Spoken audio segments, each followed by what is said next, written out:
Ladies and gentlemen, hello and starting. welcome. Carolyn's talking, that's no surprise. I'll be naming names, shaming throughout the session. Thank you so much for coming along this evening. It's so nice to have so many people.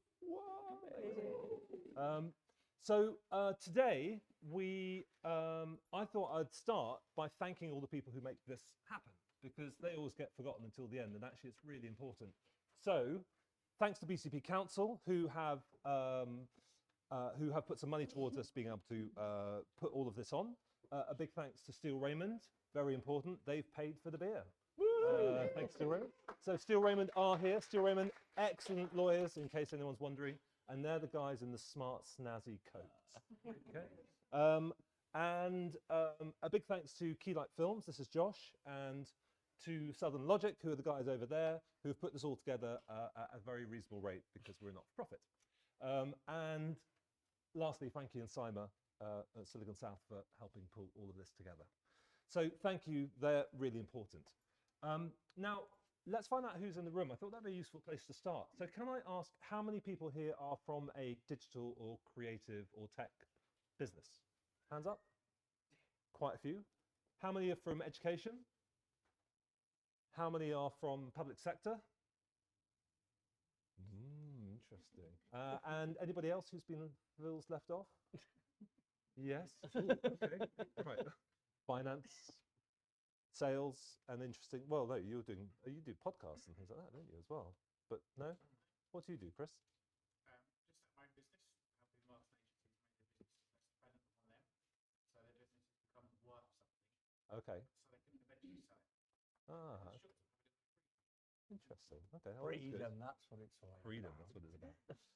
Okay, and then also, can I just ask, how many of you are from the region, from Bournemouth and Dorset? And how many of you feel like you have moved here?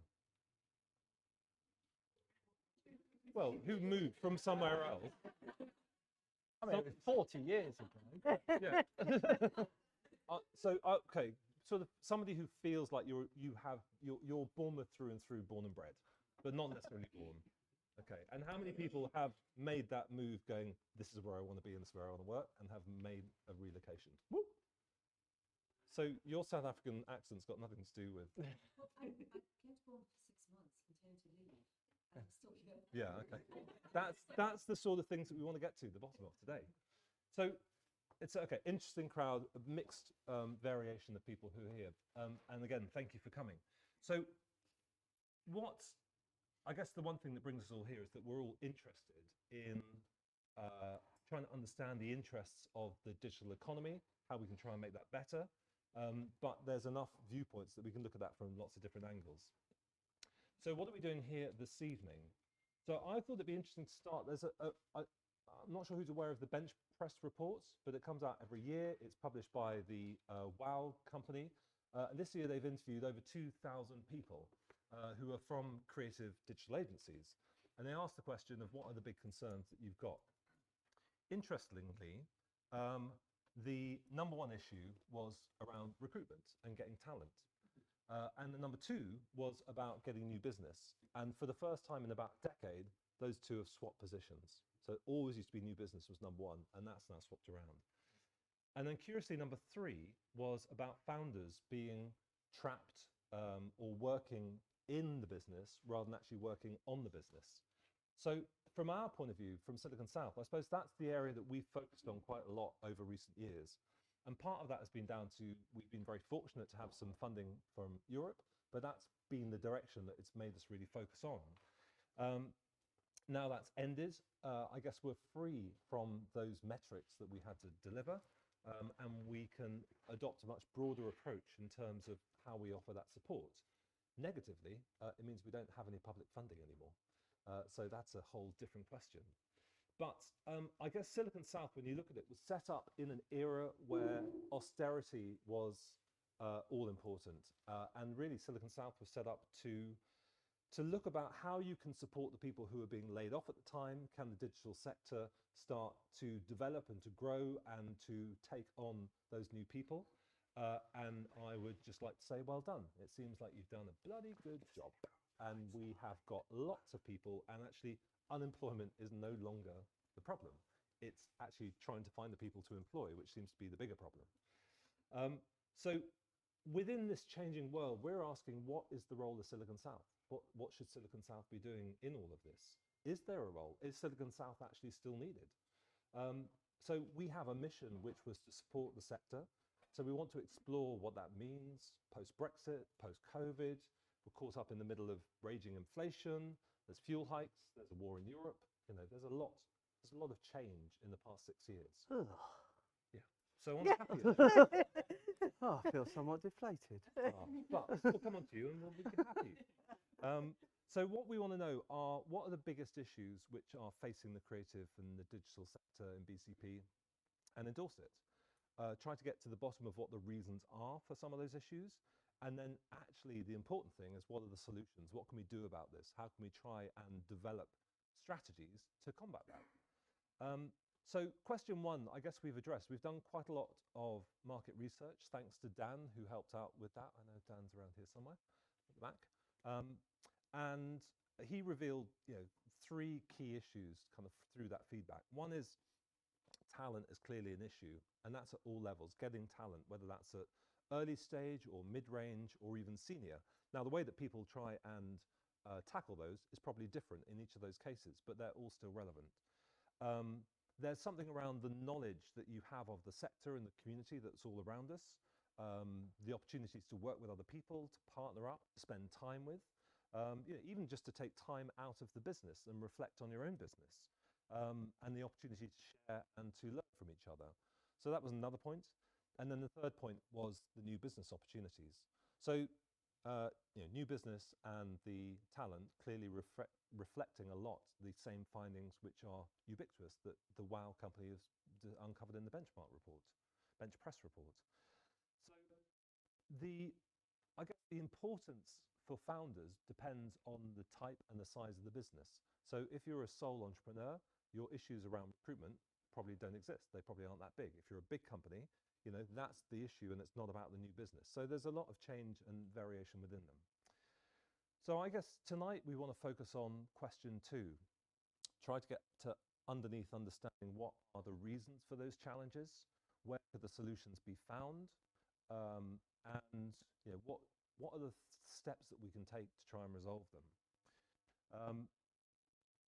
One of the things which has been raised in those conversations was around profile, and the profile of the region, the profile of the sector, how we can try and raise that. And that's definitely a message that came through very strongly, was we need to try and encourage and improve that profile. So we commissioned Matt to explore this and to start digging into this in a lot more depth. And so our aim is to come up with a concrete plan which hopefully you can get behind and you can support, because it's going to be directed by you. And before we reach any conclusions, we obviously the more input we can get from you, the better it's going to be. So Matt, I know, is talking to some of you directly, and he's going to be inviting wider participation as well. So that's just a bit of background from me. Maybe if we start asking Matt to set the scene, feedback a little bit on your findings so far, and outline some of the things that we can consider. Okie dokie.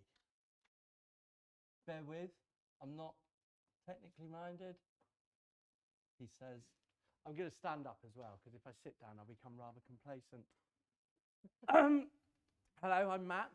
I think I know a lot of you in the room. If you don't know me, I'm that loud guy. I shout a lot.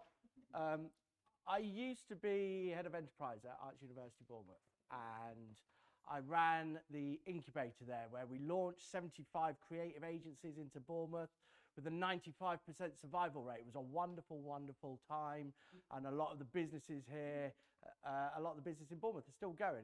There was a lot of stuff happening then, and then I worked with Anthony.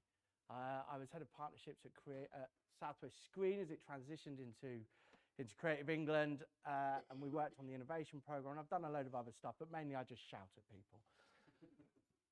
So I'm going to shout at you this evening, even though I'm mic'd up. Cast your mind back to 2015, if you were here then, right? Mad Men had just finished, but Mr. Robot had just started. We also had a wonderful array of activities that went on around Bournemouth, and lots of things where the creative and digital economy came together and worked together. There was Hack Bournemouth, there was Meat Draw, there was Silicon Beach, the Open Device Lab, the world's largest free-to-use open device lab. Bournemouth University were running the BFX Festival. There was you could go out virtually every week, every night of the week, you could go out and you could meet other people within the creative industries. So much so that this was an event, this was a Meat Draw, free to attend event down on Bournemouth Beach, where we had 1,200 people sign up to attend, to the point where Bournemouth Borough Council called me up and said, we're going to cancel your event. This is not a networking event, this is a party. You've organised a party.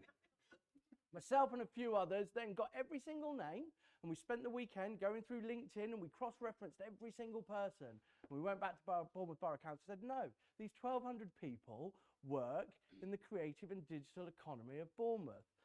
So Tech City UK named us the UK's fastest growing digital hub. Wonderful halcyon times. Fast forward to 2019, pre-pandemic.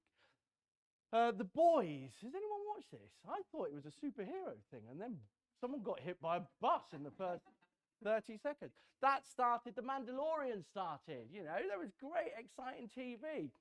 And everything else that used to happen had stopped. It had all fallen off the edge of a cliff. This is before the pandemic. We cannot blame COVID for this. I don't know what happened, but there was no Meat Draw, there was no Silicon Beach, there was no Open Device Lab, BFX had stopped. It all stopped. Any attempt to meet up stopped. And I don't quite know why. But if you think about it, this,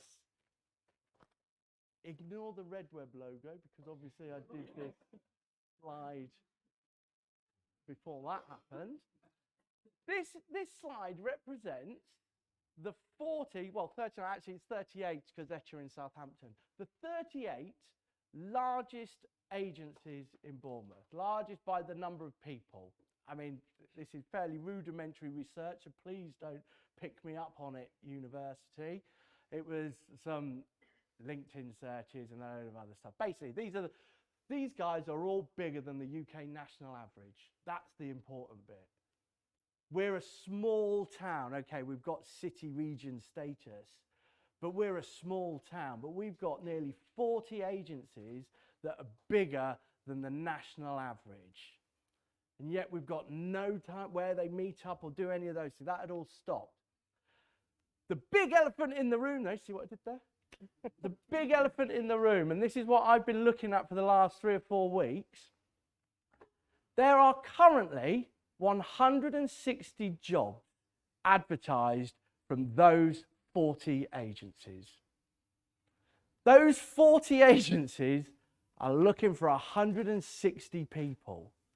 That's a phenomenal amount of money. If you imagine the average wage size is 25k, that's £4 million of salary that agencies in Bournemouth and Christchurch and Poole are offering out to the world that we just can't fill.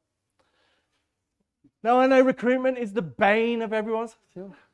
I've worked really hard on this presentation. Recruitment is the bane of it, but you know what? There's got to be something. We need to do something about this because we just can't carry on. There are 3 ways in which we can do this.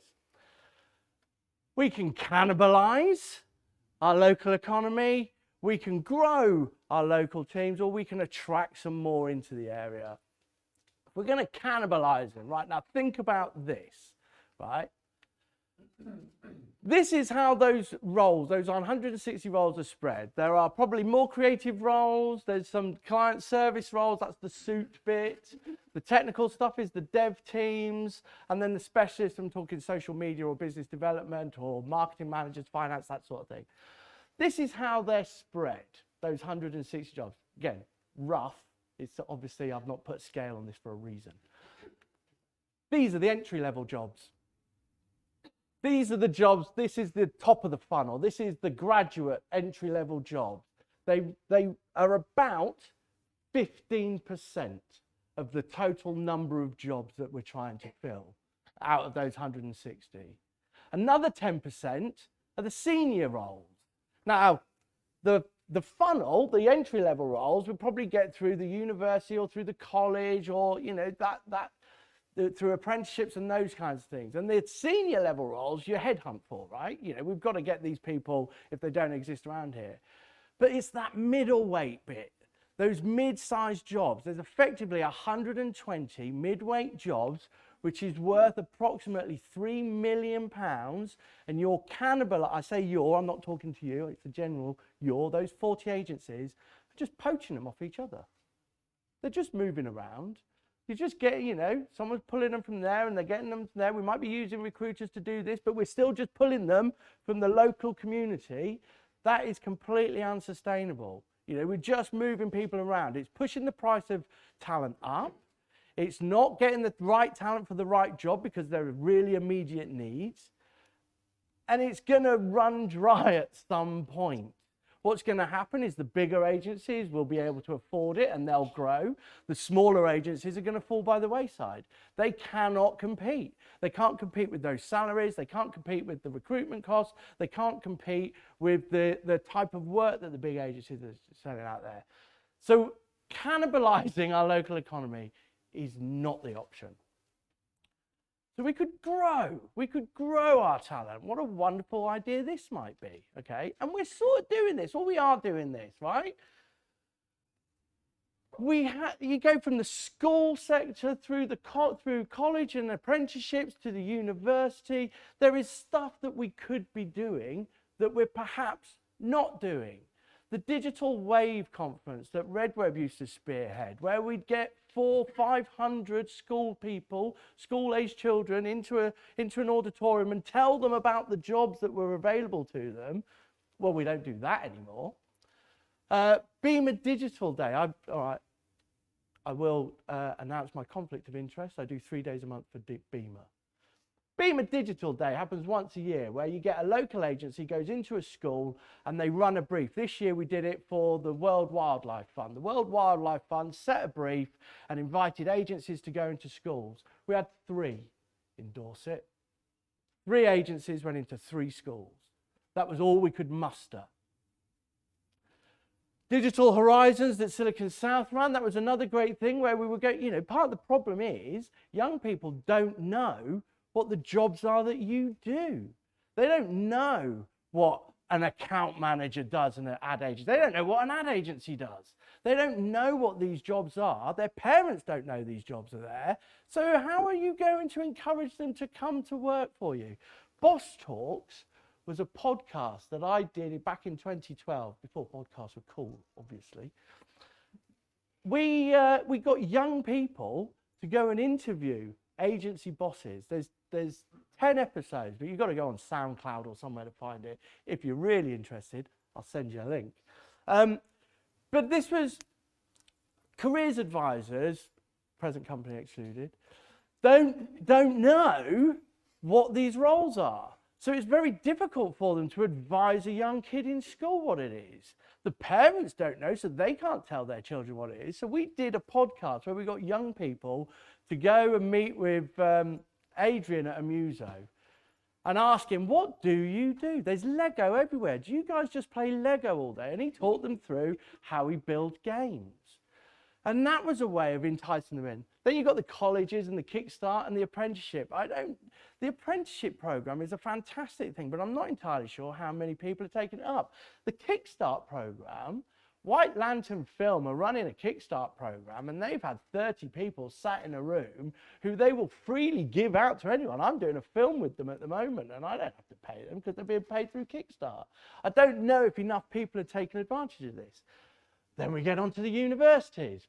You might have to close your ears now. So you've got these 2 amazing universities, and I've done degrees at both of them, so I think they're brilliant.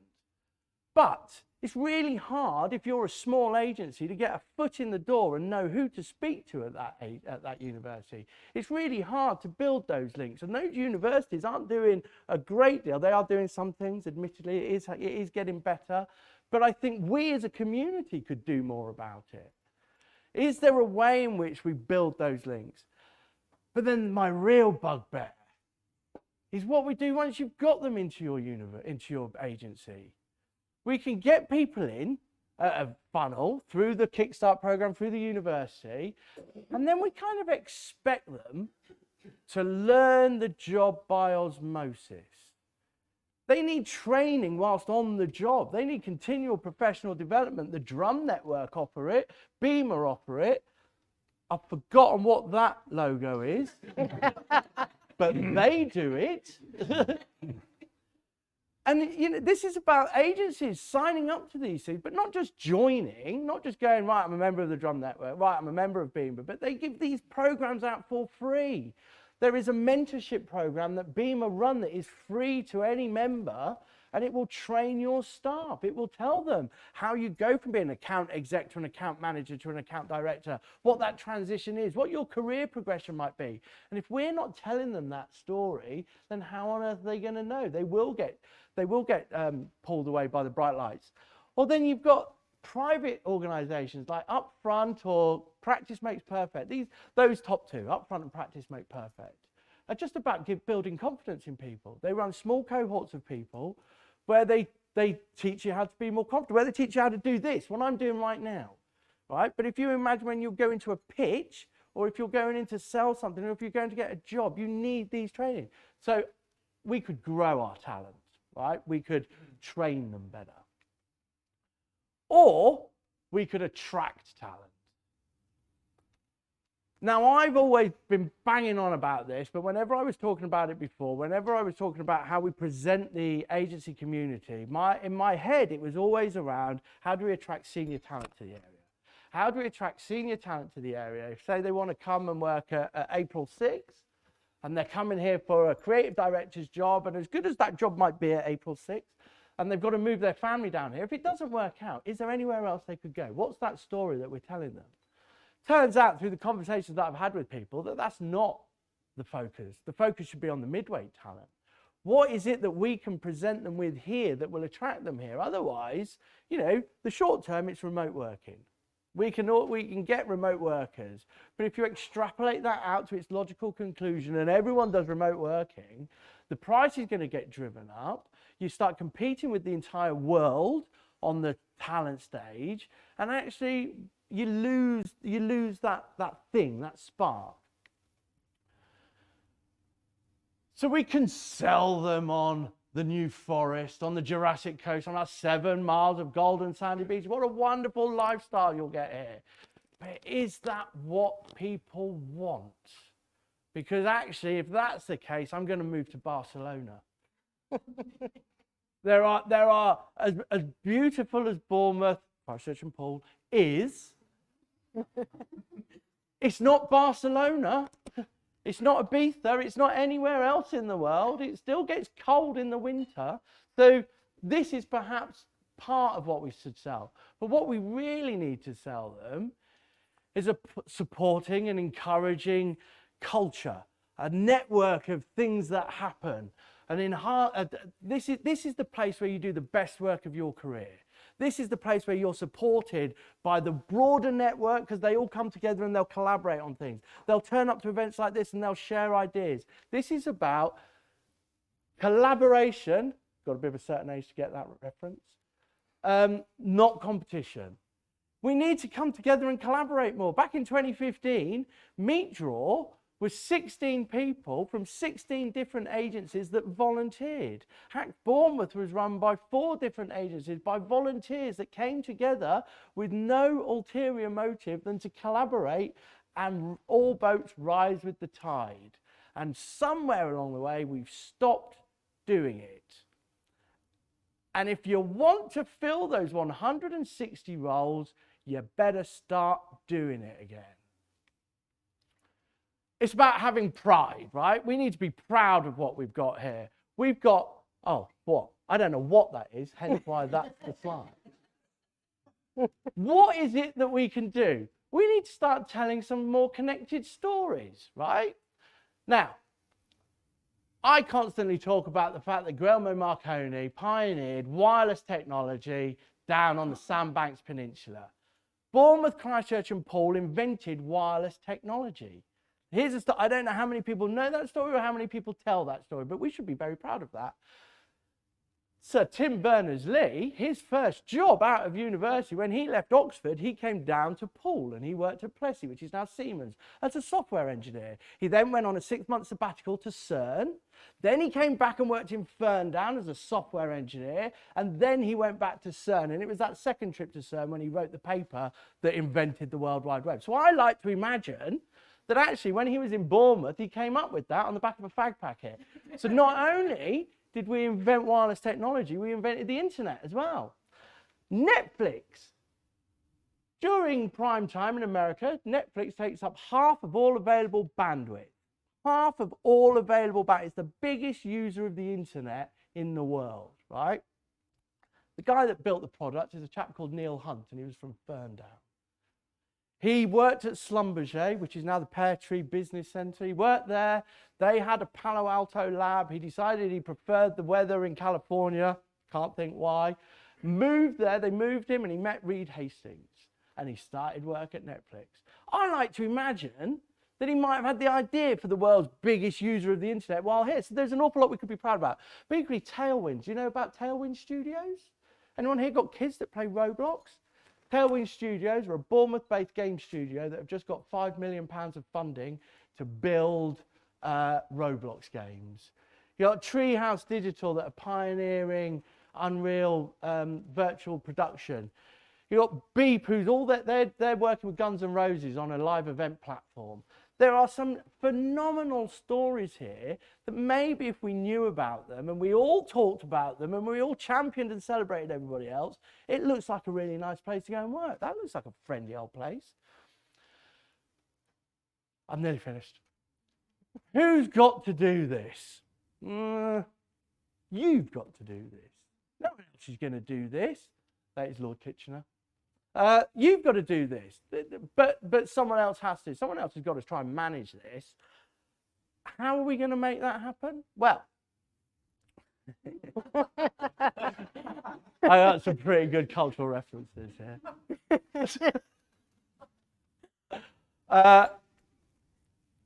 Perhaps, right, we should have a jobs board.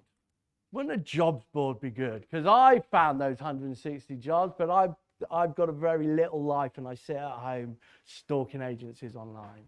Maybe it's about a website that tells all these stories. Maybe it's about an ad campaign that compares us to other sunny places around the world.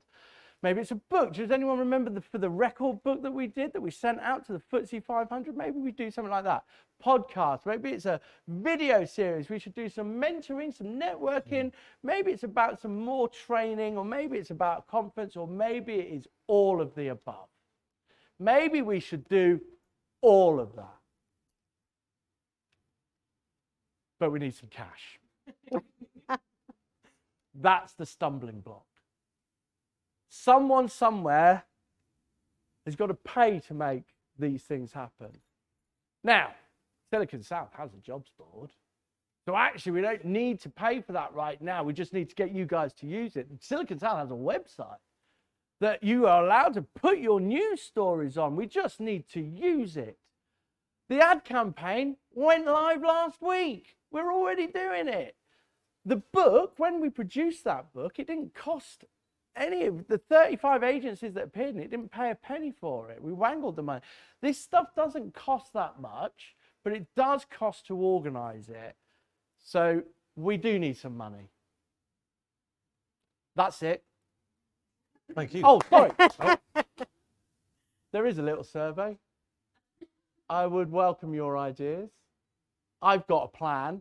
I am not sharing it with you now because you'll probably come up with some better ideas. Please take the survey. I've done the QR thing. You don't have to do it now. Ooh, you could do it now. It's going to take you about 15, 20 minutes, and I'd really rather you'd spoke. So I'm sure we can send it out to everyone. Thanks, Matt. But we want your money. I should have done Bob Geldof. Damn it. So, brilliant. Thank you, Matt. That's a really good setup. Lots of really interesting ideas. And I'll stop that, shall I? yes. That's Can you get up the other one as well, actually? 'Cause we'll come Which back to one? My one. We'll come back to that in a moment. So, I thought it'd be interesting to talk to somebody who's got some vested interest in all of this. And this is Sam. Sam is the MD of April 6. April 6, they're industry specialists in mobility, technology, and science, making moments that matter for the brands shaping the future. Woo! I didn't just pull that off. Woo! No Right, critiquing that, Woo! please. So, Sam, I suppose just comments on what Matt's been talking about. How does that impact you and kind of what you're, first of all, why don't you tell us a little bit more detail about the agency and the position you're in and the perspective that you've got on this? Okay, so April 6 came about a couple of years ago. We were formerly RLA, so more of you might know that name. But we've been around in the area for, I think, about 35 years. So we're one, probably of the original agencies around. And I think we've always been pretty quiet under the old MD. But we sort of started getting more involved locally a couple of years ago. And I got to know Matt, and we got talking at Christmas. And all of what Matt said just rings so true. And we started talking, and I said, I'll put up some money because I can't keep doing what we're doing because nothing is going to change. So I said, I would willingly give time. I'll, give some cash. How can we? Gosh, that's an old photo. But I said, how can we change things? Because yes, we can get talent out of the uni. We can get people. I was just talking to Matt earlier, and Bournemouth, Christchurch Pool is a great place to bring up kids. So we find we can get talent out of London, the big bright lights of London. But sometimes I feel they're coming down for an easy life, and it's like, I'm not going to give them an easy life. We work bloody hard, and we're really proud of the clients we have. We do some great work, and hands on heart, it's as good as any agency in London. That thing for me, I think, has to go away. So how do we get people that either came here to uni and then started here to stay? How do we get people to move earlier? People move to Bristol, Matt was saying earlier. Leeds is a great place now. A lot of people are going to Leeds. How do we get people to move here? Because I'm really passionate. I'm born and bred Bournemouth. So I'm really proud of the area we have, but not for what Matt said, the coastline or the forest or whatever it might be, for the work we do. I mean, I think the agencies here have got some fantastic clients, as good as anywhere else in the UK. So how do we get people to come here? And I think some of the ideas Matt has suggested is great. And I'm going to do everything I can to back them. But, we can't do it ourselves. So we need more people to do it. And we're all busy. How many people do you think you successfully have got to make that move to come and work with you? I think in the mid-range, to be honest, not many. I think all of the board at April 6 in the mobility team, which is in Bournemouth, are all ex-London. So we can get that talent. But like I say, some of them come down, and I always have the conversation to say, don't think you're coming down here to have an easy life and it's going to be easier than London, because it's not. And sometimes I feel we actually have to work a bit harder, but to prove ourselves. But luckily, I think April 6 probably has done that now in the field we're in. And like you said, we work in mobility, tech and science. Mobility is based in Bournemouth. Tech and science we have in London, and we've got global coverage. So San Francisco, very nice. And Germany and Singapore, actually. So we are fortunate in that we are quite a big agency, and I've been quite lucky because I just had a classic example. A developer came to me a couple of days ago, to his line manager, who then came to me and said, I've been offered 15k more to go to client side. Luckily, I'm in a position I could pay that 15k. But to Matt's point, a lot of people can't. And I think, Christ, if we keep doing this, we're just going to kill each other. How are we going to do this? Because it's, unfortunately, I bloody needed him to stay, so I had to do it.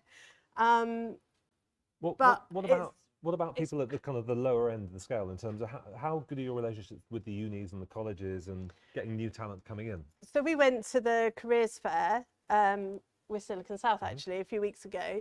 It's fits the starts, I'd say. I'd say we've not been brilliant at keeping up that relationship. I would like it to be better. I'm kicking myself. We didn't do the Beamer event with the brief. I would love to have done that. And you know, I'm absolutely kicking myself about that. But we need to make it happen. And we're all busy. I want to get kids into our industry. It's a great industry. It's, you know, something you could be really passionate about. And we're thinking that now, you know, creating moments that matter. I listened to a talk from the IPA not so long ago, and it was a talk about how in advertising, through periods of massive change, you tend to see people looking down. There's no engagement when you're walking through the street. Everybody is just, you know, I'm doing my own thing, not looking up and out. And it's our job, creating the ads for our clients, that need to get these people looking up and out again, because we've been through a horrific time. Everybody's, you know, journey through that has been different, but it really has been horrific. And there's so much change in the world. You know, cost of living is going through the roof. Mobility sector is changing like you wouldn't believe. How are we going to get people in autonomous cars when a lot of people don't even know what an autonomous vehicle is? So as advertisers, I think we've got a huge role to play in society in getting people to think differently about the world. And how great is that for a youngster to be able to say, I helped people change the way they felt about the car or about a bit of kit, you know, that they're going to buy. I think that's, you know, to have that influence on people and to get them to change the way they feel about things, I think that's a brilliant job to have. I think it's truly amazing. So I was going to ask you, kind of, what do you think is stopping young people from approaching you in the first place? And then actually, when you're talking about autonomous vehicles, then it seems to me, well, this actually is an advertising issue to a large extent, because it's saying people don't understand the issues. I had a really good chat with somebody from Street Agency yesterday. Again, couldn't come today, but she was saying that she just really struggled to even realize that there were all of these jobs out here. So somebody growing up in her case, it was Andover, a small, fairly sleepy town in North Hampshire somewhere. And you know, she just had no idea about this. So she just did what everybody else did in her town. It was like, there were jobs at the Lloyd's Bank, which was kind of like a big employer, and there's maybe one other. Tried that, eventually kind of got out. And it took her, and she's, you know, seemed very switched on, very bright. And it took her several years before she really realized that any of this was an opportunity. So how do we address that? What do you think the issues are to get the people who you want to come into your business? Well, Matt's covered a lot of them, but the advertising campaign is going to help. I think we need to work better together, and I really think we need to pull what we're doing and what we're saying so we've got one voice. We all need to shout about it more and how proud we are of what we've got here, and I really think we can do it together. And that's the best way. It's no good me just going out there and saying something and then somebody else going out and saying, oh, well, we've got this, we've got that, because we're just going to sabotage each other again. Let's do it together. And, you know, even the careers fair we went to, it wasn't about our individual agencies going to that event. For me, it was about Silicon South promoting what we've got in the area. And I think we need to do more of that. You know, I'll help anybody bring talent into the area, because that's what we need to do. And if I don't need it right now, that's fine. I'll need it somewhen. So let's all help each other. Yeah, I was going to tell you a little bit about some of Silicon South Band, but I think I'll leave that till later. So it would be good to, if you guys have got the microphones, we'll kind of go into some questions. I'm really interested for you, either just to comment on any of the stuff that Matt's been talking about, or what do you think are the hooks that we need to be communicating? Or is this the right approach? So, or who is it that you want to try and connect with? You know, feel free. Somebody's got to be asked the first question. Yes, you got to wait, because we're like, we're live. Hello to everyone in virtual world. There are microphones. Check it available. works. Hi there, my name's Natalie. I don't actually work in the digital marketplace as such. I'm a purist headhunter, so recruiter. So I pick the phone up and I have to make people move from one location to another and go to jobs that they may never have heard about. So I do understand how difficult it is. A few thoughts that I had, and I think that Matt's idea of telling a story is absolutely vital, because the first thing I do when I get a new brief is I sit down and I think, what story do I tell? How do I make it inspiring? How can I flip it round so people think about it in a way that they've never heard before. So I researched the market, but one thing I thought that you possibly could do is think about the future of work. For example, PwC wrote a very interesting bunch of articles on the workplace of the future. And it talks about how things are changing so much, and very much that there's going to be a lot of difficult things coming. We've had COVID, everything else. And what that means is we're going to be working much more at home. There's going to be more virtual working. So fantastic. You want to be by the Jurassic coast. You want to be not stuck in, Streatham in a tiny little flat. For that amount of money, oh my goodness, you could have a house down here. You could be walking on Upton Heath. You could be doing wonderful things. So it's sort of telling a story, I think, about the changing the world around us, and actually weeding that in as well. And I think that could be really interesting because I think, but the tension that I feel there, I think you're absolutely right. Okay, so we're going to be doing, one of the questions in the survey actually is, are you 100% office based? Are you hybrid of some description, or do you work from home? And it'd be interesting to find out when we hear back from the people who complete the survey what that change is. And I was doing a talk at Parkstone Grammar School last Friday on the future of work and how it's going to change. But if we think about, if we're just going to keep pushing the lifestyle, which we have been very guilty of here in Bournemouth, because it's right there on our doorstep and we all love it. I mean, I get up at 5:30, 6 o'clock every morning to go to the beach because it's there on my doorstep. But I'd do that if I was in Barcelona, I'd do that if I was in Santa Monica, I'd do that if I was in Surfers Paradise. If we talk about that aspect of it, then that's only half the story. And I think it is these events. These events are part of the lifestyle as well. And that we need to talk about, actually people do cut, yes, you can go surfing on a good day at Bournemouth Pier, but you can come out on any evening and you will meet people of a like mind, and you can have discussions of a like mind. That yes, you can work from home with your head down, but actually when I look up, there is this happening around us. And that's what I think we need to talk about, both stories. the other thought I had, again, this may not be relevant because I'm not working in this particular market. I work in the legal market. But I was thinking as you were talking that there's a lot of slightly older, should I say, mums or professionals who've come from London who've been out the market for a little bit, or they've done something else. And I thought, well, maybe there's a way to sort of transfer those skills, because one of the problems I know, I mean, I've written articles on it myself, one of the problems with recruitment is there's a lot of use of bots going through CVs, and you go through and you have to tick this box, and this box, and then the CV goes on that little bin over there, and the dog eats it. Ultimately, perhaps we could also be a little bit more diverse in the skill sets and looking at CVs a bit more differently to actually go out and maybe attract people who've been out the market for a few years. I don't know if that's relevant because things move on too quickly, but I just wondered it might be something you hadn't thought about. Brilliant. Okay, thank you. So it's interesting. Have you got a question over there, Simon? So. Yeah. Hi, I'm Pete from Uprated Small. Hello. No, there's no speaker. Hear me It's now? just for the people virtually.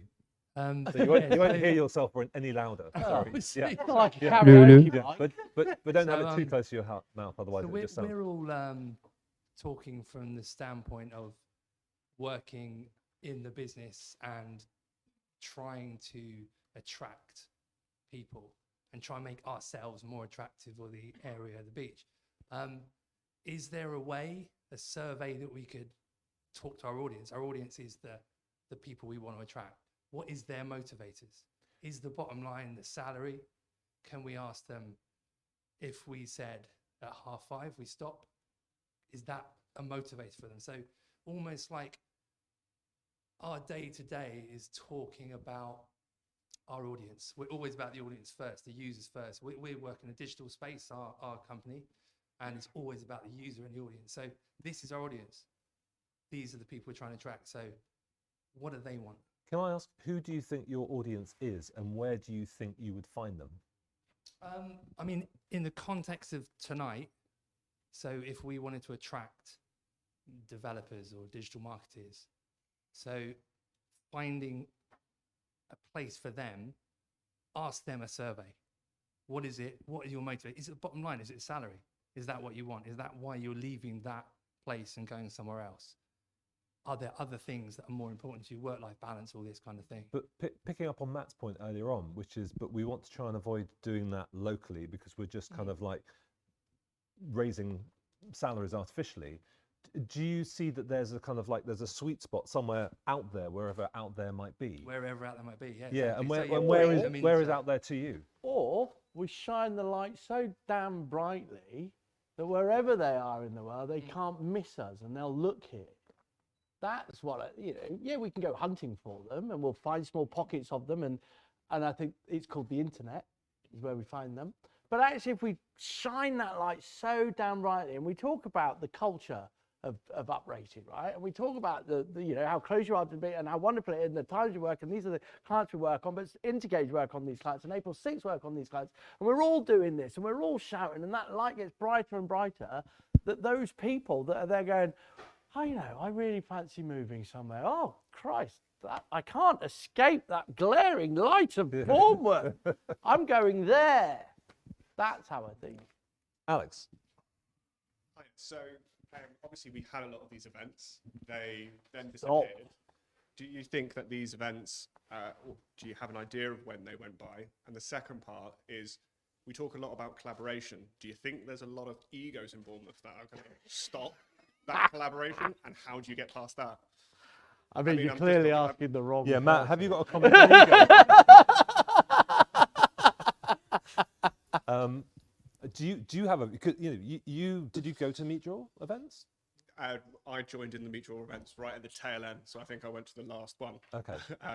Or the last 2 or 3, and missed out, unfortunately, on a lot of the excitement of it, because I was only made aware quite late on. But I think from what I've seen, a lot of people are shouting loudly, and I'm just wondering how you get them to do it in unison, because I think there's a lot of people who want the limelight and want to be first in line. What's the plan to try and tackle that, or is it just people have to come to the table?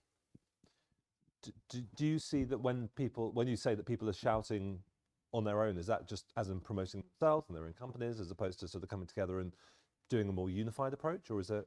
I think what do you mean there's by a that? lot of people, obviously, who are trying to champion this at their business, and rightly so, because there isn't maybe necessarily the platform, and maybe that's why there's a lot of people doing it individually. But I think potentially there is a lot of people who may be adverse to it, and it's this idea of competing. I was just wondering whether there was a strong plan, or is it just the fact that you demonstrate, get enough people on board, and then people go, I've got to follow, or is there a specific plan potentially to try and circumnavigate such a thing? Okay. Paul, you look like you want to make a comment. You're going to answer that. but take the microphone so the people can hear you in Zoom land.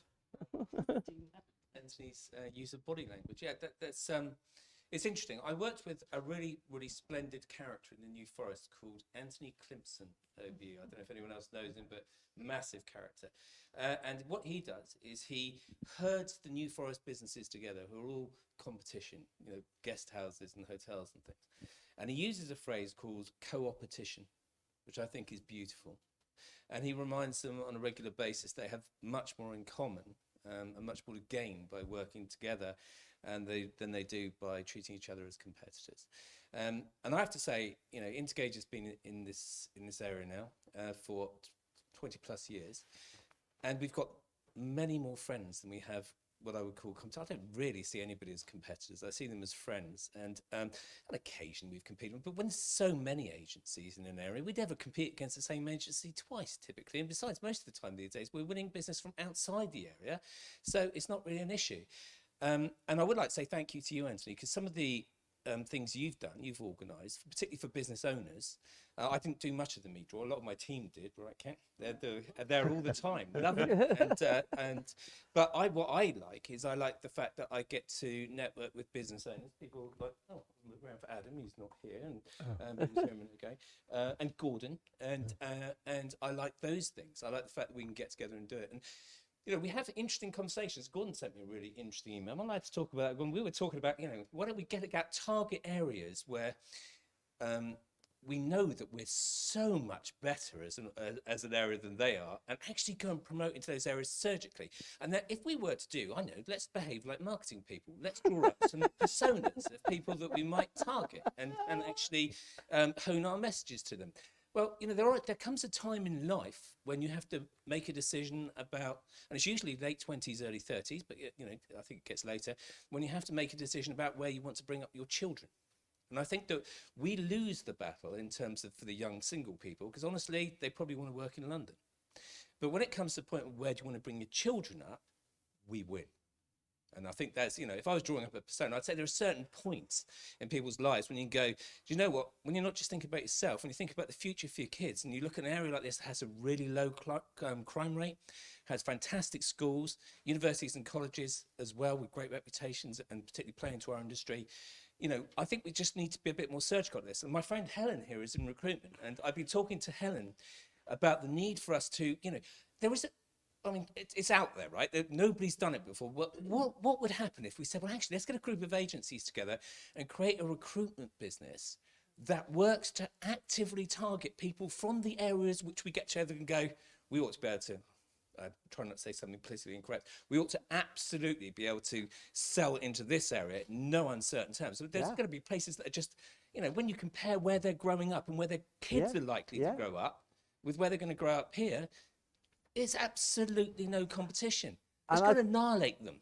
And I think it's really interesting what you said then about that time of life of where that, you know, and this is back to Sam's point then about the quality of the work that's done here that we don't talk about. We don't talk about the clients.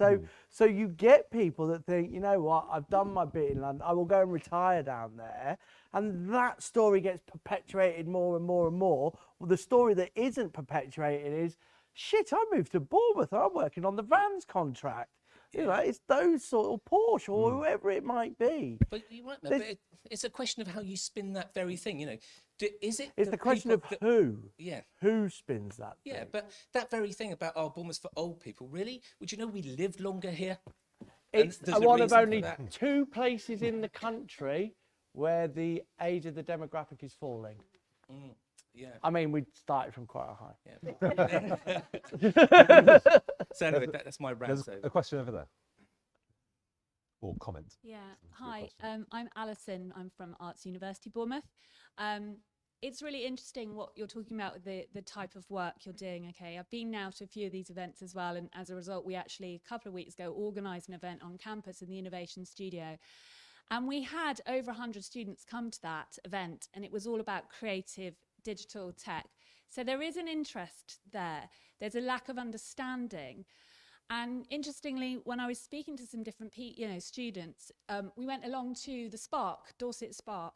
I took 4 graphic design students with me along to that because they were doing some work at that event.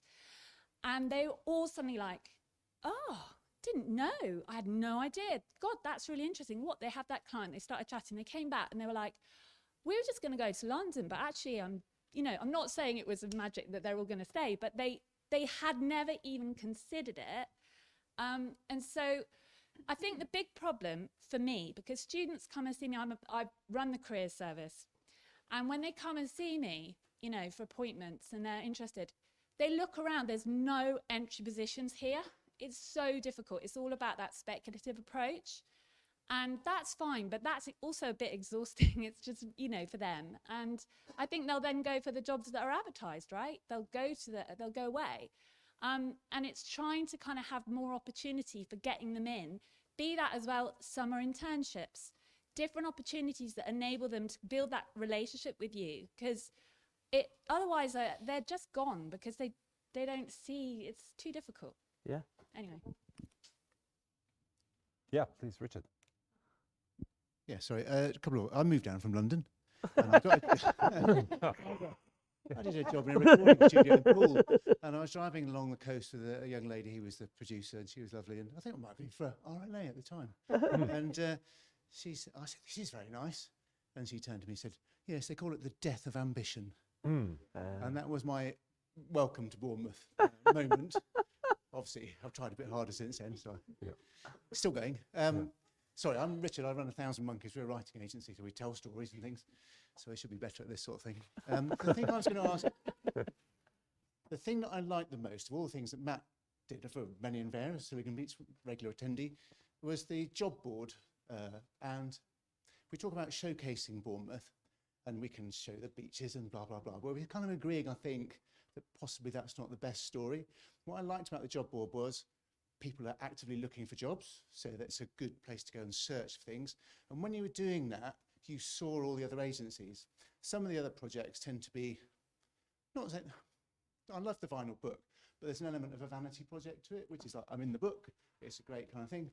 So I'm not actively looking at that, or whereas I'm actively looking for jobs, I see, well, nothing for me this week, but oh, they look like an interesting agency, or they've, you know, I could see a lot of possibilities there quite quickly. So I was quite sad when that kind of bit the dust. Well, it was quite, so that jobs board, I ran it for a year.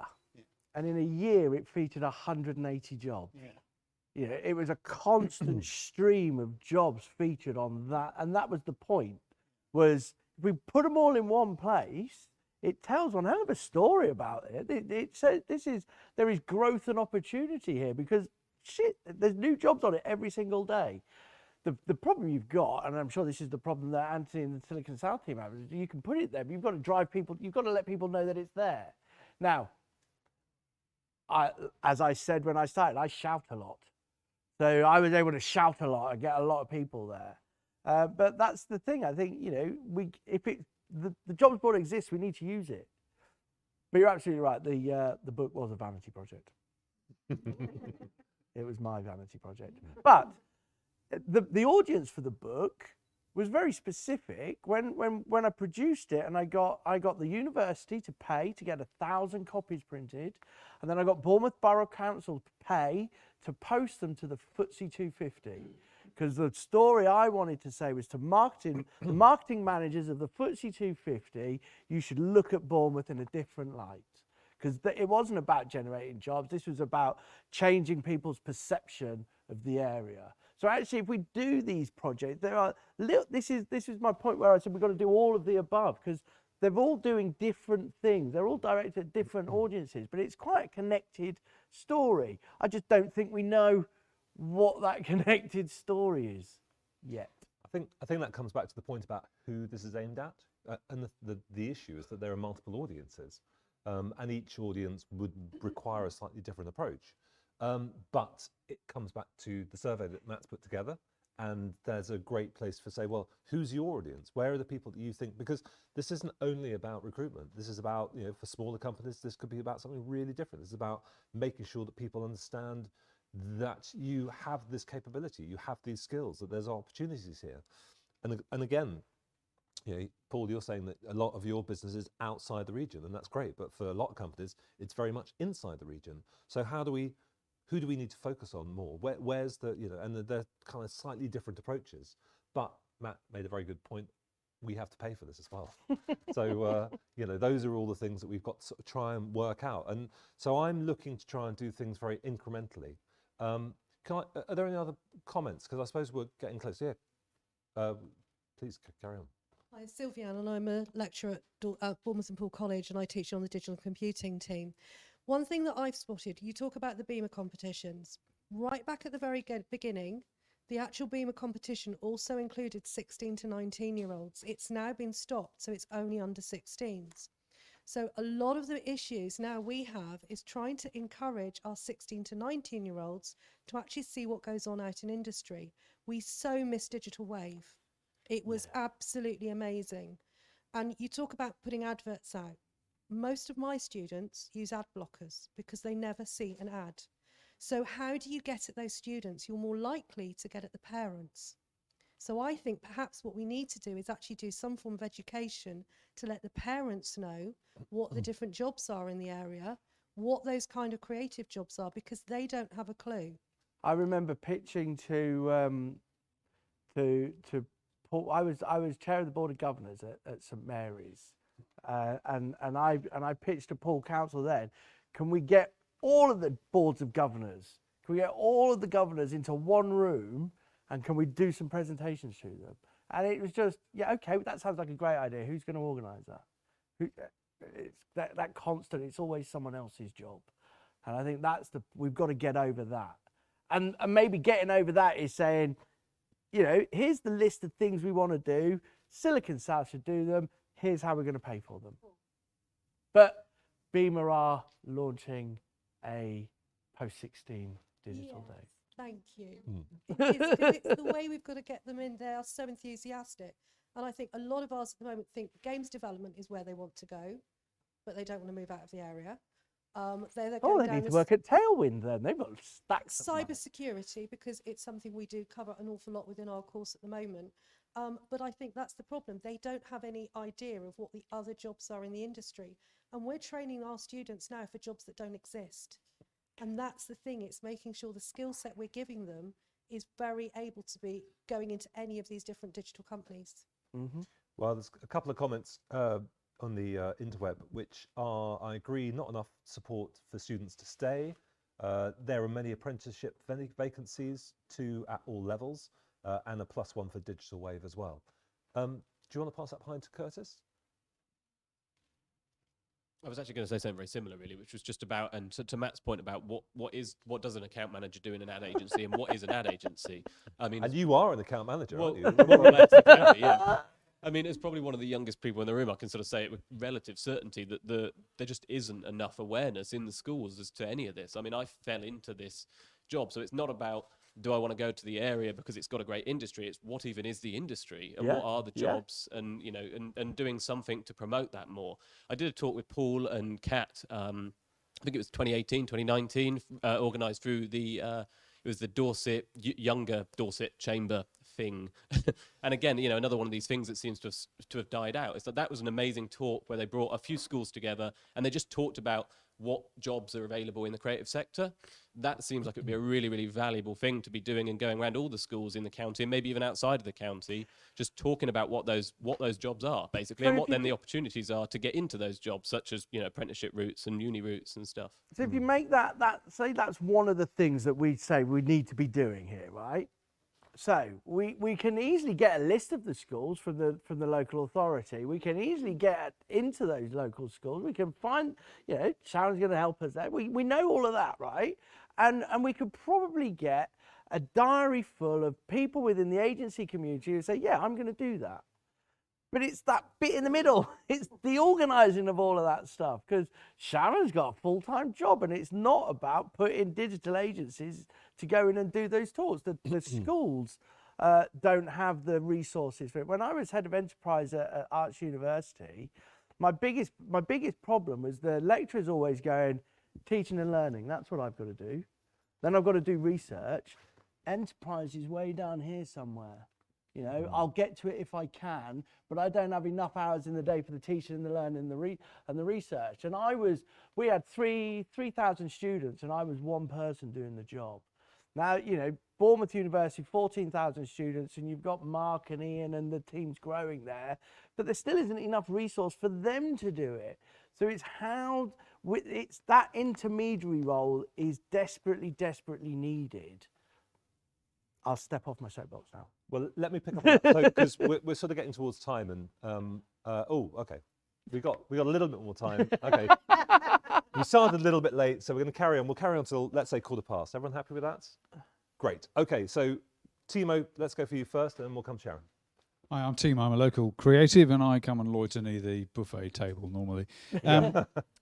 So I think a sense of a scene here that you were alluding to there, Matt, was actually a sense of event.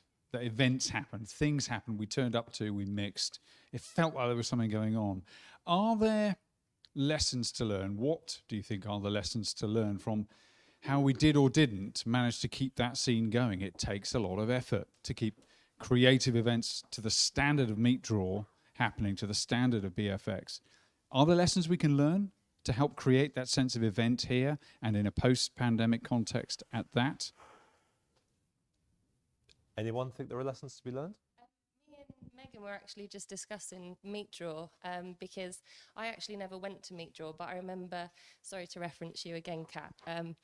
Kat told me a lot about it.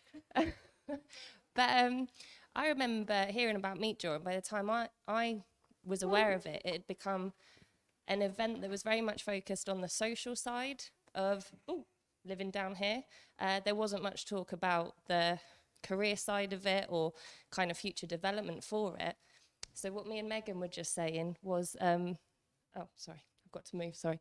What me and Megan were just discussing was, at what point did Meet Draw lose its way? When did it stop becoming an event that was about the work and the progress in the industry? And when did it become kind of like a more generic social event? So maybe that's something that we need to look back on and find out the point that it changed. Well, I think there's also another question, which is Meet Draw the be all and end all of that as well? Because Meet Draw serves a very good function. Actually, a lot of people loved that social side. And although it had things like the student meetup and, you know, there are other programs, and Matt made the point, it's really hard to have a continuous project in schools. So we did this with Digital Horizons before, and it was a bloody great project, and the website's still there, and there's loads of assets that we could do some stuff, but it's hard work because it's not top of the teacher's agenda either. And there are some people in there, but who will promote that, but it's hard, and I'm not sure that Meet Draw necessarily is the vehicle to really make that work. You need something dedicated, and maybe to get someone like JP Morgan, who funded the last project we did. There's great opportunities there. So I think, you know, that, well, I mean, I'm going to come on because we are actually planning on doing something around that. And part of the lesson is, well, let's work with some of the people who were doing that before, and let's get other people, and let's not do this alone. But before I get on my soapbox, Sharon, let's go with you. Thank you. For anybody that doesn't know me, I am Sharon, and I do work for the council, but I'm late because I've just been at the school that I'm an enterprise advisor for. And actually what I wanted to just point out is schools have changed massively from even when the youngest of us was at school. Gatsby benchmarks and the expectations of careers learning in schools have changed massively. And actually what you want to find are the 65 other people like myself that are attached to a school, and support them, because they have to do both employer encounters and workplace encounters. And I think the Careers and Enterprise Hub, the Careers Hub for Dorset, might be part of your missing link. Okay. And it's fabulous to see everybody out tonight. Thank you. Brilliant. Okay, well, I'll pick up on that. Let's have a question in the middle, or comment. Doesn't have to be a question. Hello, I'm Lucy. I'm the Innovation Manager at Arts University Bournemouth. I kind of had a question to the crowd, and it was considering perhaps people mid-career or later on in their careers who might want to be, the new buzzword, upskilling, and what you might consider to be a suitable candidate. So somebody who is going from one profession into and wanting to transfer their skills into another. We've talked a lot about, you know, the degree student, the graduate student, but I'm assuming that having a degree isn't necessarily what you're looking for. It's the skills in that person that you might learn over 3 years, you might learn them intensively over 1 year.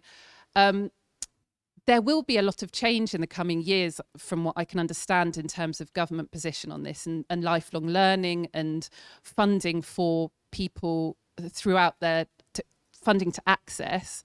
What's your sort of stance on that? Because that will feed into universities and how we can support that through our education programs, the types of tailored or bespoke courses we can work with and shape those courses with the digital and creative sectors. For example, in Bournemouth, if you got together and said, right, AUB, BU, Bournemouth College, we're looking for this kind of person, can you put together a series of programs, perhaps intensive programs over the course of the next 6 months that we could send perhaps some of our colleagues to career professional development. They could come out with these specific types of skills that we need. That actually would be really helpful, because otherwise what happens is that the university, the institute, has to think of the course, and that can be that's obviously a big mission in itself. That exists. on the Beamer platform, they've got a link with Future Learn, the online learning platform, and any Beamer member gets free access to all of that.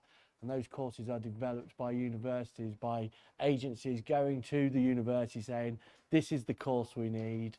It is a 6-month course. They are free for anybody. All of this stuff exists. We just don't know about it. But what would be really good is if we could use I don't know if BU, AUB in the college, rather than it be a university somewhere else, use our talent. And also a lot of creative talent requires, tacit knowledge. You need in-person knowledge to transfer that one-to-one.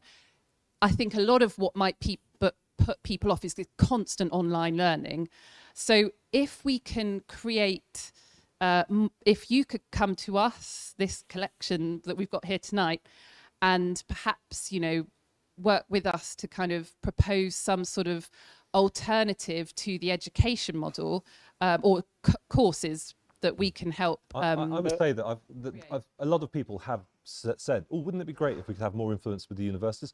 It's really hard to do. Yeah, really hard. Who? And I think do you go and speak that to? actually what you have to do is it has to be a move that starts with the university, because you're the people who are best set up to be the. We could be a conduit to get people involved, but there needs to be something concrete, because we have to, I think I'll come on to this in a moment, we have to avoid too much wishy-washiness, because we don't have time for that. And nobody's paying for any of this anymore. And it takes up time. People have got such limited time that we have to be really clear about what is going to be the outcome, what's going to be the involvement. And actually, you as a university are best placed, because you know what the people need. We don't know any of that. We can come in and drop in on that, but you also have the, you have the ownership of the people who would be involved in that. You've got the scale of the operation. So it's the sort of thing where, we can pick this up later rather than control and work it out now. But that's. But it was that image. There's 40 agencies over the national average size. Do they all go individually to the university, or do you want one person for representing those guys? And if it's one person representing those guys, who pays for that person to go and get those people's opinion? It's those details that we just don't ever seem to be able to work out. But Lucy, why don't we pick up on this separately? Because I think we've got a bit of a difference of opinion, but well, that's fine. But we can air that out over a coffee. Just for the listeners at home. Could well be. Do you want to give Ben the thing? I'm just thinking we've had great experiences with the college in the past and apprentices, but I want to go to every college. I want to go to every uni. I haven't got time. I can go to Bournemouth. Yep. I can go to the Bournemouth College, Bournemouth Uni, but I want Silicon South to be able to. I want to say to Silicon South, here's what I'm after.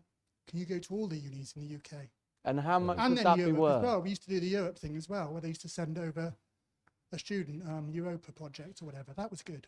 Well, let me pick up on that, because we probably should wrap up. It's very interesting, and I know there's a couple of other points, but we'll come on to that. And if you've got other points, obviously the place to go is the survey. Do I put it up again? We'll come up to no, hold on, because I'm going to do some other stuff. We'll end on that. We'll end on the high note before I've depressed everybody. So let me just kind of wrap up with a few things. So right, so this is some stuff that Silicon South is planning, and because Matt stood up, I'm going to stand up as well. So these are some of the things that we're thinking, okay, what can Silicon South do? Matt, you said about who is this person? So I've given you a little bit of background in terms of where Silicon South came from. And we've sort of said, well, we're sort of in an interesting position where we could maybe be this entity which could do this, but we're a tiny team. We have great aspirations, but we may not be the right people. We may not even be able to make this work. There may not even be enough support for this, but we're willing to give it another go until the money runs out. So let's see what happens. And in the meantime, what we want to try and do is to pick up on all the things which have been, we've concentrated on one area particularly this evening, but in all of the feedback that's coming back so far, what we want to do is to look about networking together. So Paul, you mentioned about the director groups we've been doing and some director dinners. They've been great. I think there's been some really good, interesting sharing, which helps kind of more broadly on stuff. And then the social network, or the network social network, that sounds like a really bad way to go. The network social, which is kind of more of a, can we resurrect meat draw? So what we've done, Simon over there is sort of heading up bringing together a bunch of people, some of whom have been part of Meet Draw. Other people I know are very interested in doing this to get to. We don't want to do this alone. We're too small to do this alone. It has to be a kind of bigger, broader thing. But can we start by having very modest aims and say, can we get 2 events a year, one summer, one Christmas? Can we make that work? And let's give it a go. And if you want to be a part of that, brilliant. Come and speak to Simon, in fact, over there. So that's one thing. Talent. So things that we're going to do, concrete plans that we want. So we're redeveloping our website because we just have to develop stuff on it. Part of that is we want to create a new talent, sort of a talent exchange. So first of all, Megan, where's Megan? Oh, so Megan's, hello Megan. So Megan's spending some time talking to, again, we're starting very modestly with AUB, BU and Bournemouth and Poole College, because we think that's manageable for us. And to just spend dedicated time talking to the placement officers, particularly people involved in the apprenticeships, to make sure that they know that all of this stuff is happening around us. And then we create a destination, and this destination is a talent exchange. So we already have people signed up on the website. All of those details are up there. It already talks about some of the client works. It could be used a lot more, for sure, but it's all there as a base point. So what we can do is get the talents come and go, this is who I am, this is what I'm interested in, this is the course I'm studying. They can cross-reference that with the companies going, this is what we do, this is what we're looking for. And then as a company, you can go, I'm open and being approached by apprentice or by a placement or by an intern. And that's just something really concrete that we can do. It's very manageable because we can get spread thin really, really quickly. And we're thinking, well, where's the value in this? And the value is, can we get people into the companies, because that works for both people. And the fringe benefit of that, of course, is that the students who are looking then get to start to see about all of this amazing stuff which is happening around us. And if we can make that work, then we can start to broaden it out and maybe get a bit more ambitious in the way that we liaise with some of the entities. And then we're also going to be doing a freelance database as well. And again, it's another route to getting talent, of doing something locally, so local freelancers can find ways into the businesses. Oh, wrong way.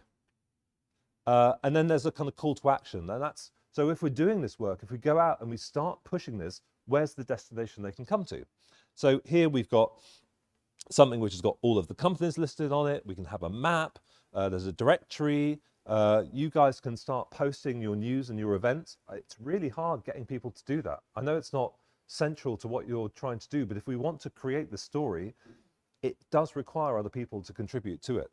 And we're going to put together an innovation center as well, just in terms of capturing stuff like this and all of the other events and anything else which is going on. Again, it's just an interesting place.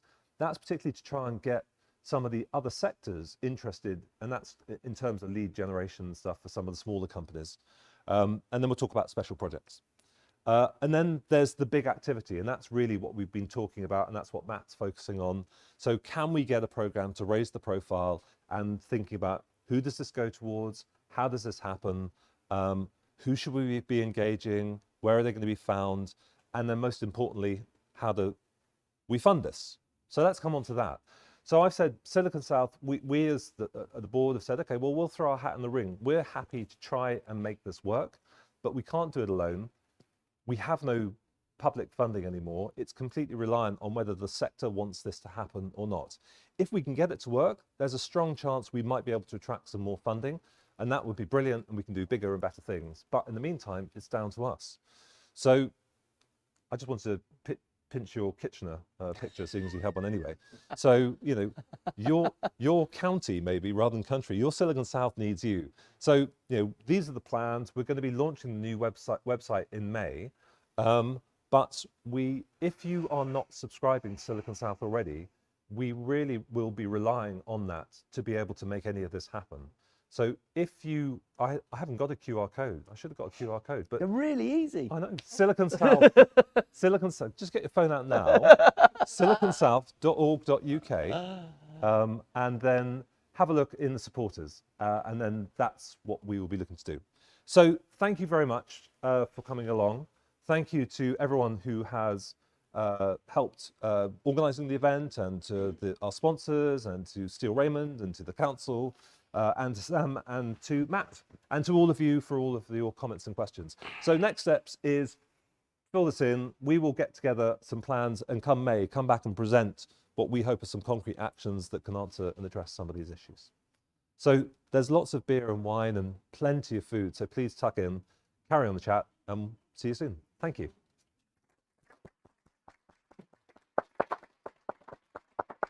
Thank you very much.